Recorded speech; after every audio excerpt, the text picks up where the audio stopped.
want to take your sports commentary to the top level and get paid, here are the things you need to be thinking about. Ask yourself the question, why are the viewers watching this? Why are they listening to this? What is the significance of what you're telling them? Think about who is the person that you're interviewing. Think about what is the position in the game. Think about the broader situation. For example, I spoke to Sam Kerr last Thursday night at her game of W League. There is one story. Sam just scored 2 goals to win that game. There's a slightly larger story. She became the all-time leading scorer in the Women's League. A slightly larger story too. She's become the Golden Boot leader. She's actually going to become the back-to-back Golden Boot winner, both here and in North America. There's an international competition on within less than a month with 4 teams fighting it out in Australia. There's the World Cup looming. Always look at what's the significance. Start with something small, but put it in the context of something bigger.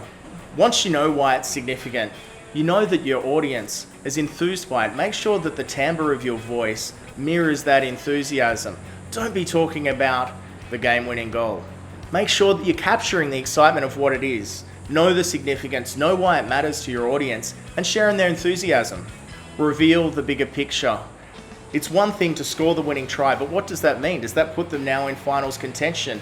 Is it actually a comeback win because last time they were flogged when they played? Maybe it's a redemption story for someone who's come back from injury or a suspension.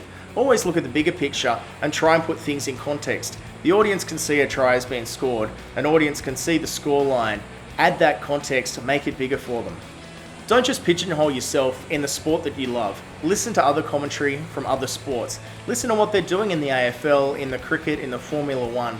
There are excellent commentators in many different sports. Don't just think because you're into football or you're into surfing that they're the things you should only listen to. By exposing yourself to other commentary, you will hear other ways of saying things, other ways of conveying meaning, and it will make you a far better sports commentator. When you're commentating, the meaning of what you're saying will be conveyed not just by the words you choose, but also by the mood you're in. If you're trying to be excited, make sure you feel that excitement. Imagine that you're actually talking to one of your best mates or your wife. Share that excitement, and that color will come through in your voice.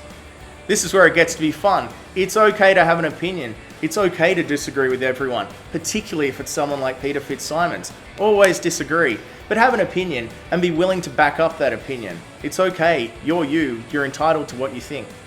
As a professional sports commentator, you do have the upper hand because before you watch the game, you know which game it's going to be. You're able to research for it and prepare, and you can anticipate things that are coming. You can anticipate if Sam Kerr is going to become the all-time leading goal scorer. You can prepare things to say in that moment, and it's always good to anticipate and prepare ahead. If you know someone's going to reach a milestone, if you know something of significance in the table is going to happen, be ready so when it happens you can pounce on it. As a sports commentator, people really are coming to you to hear your opinion on things. By knowing the players, you're able to give them an accurate opinion, an accurate reflection of what the players think and what they might be thinking in that moment. So it's really important to know what does motivate the players. Some really are motivated by just being the best. Some are motivated by lifting up their team. By knowing these things and these personalities, you're able to reflect and give that insight that the listener wants to hear. It's important to have a big vocabulary because that's what enables you to take big concepts and big words and actually translate them into simple words that people can easily consume. It's not about showing off at some dinner party, though that may happen. Professionals always try and learn from the best. That's why we listen to feedback from each other.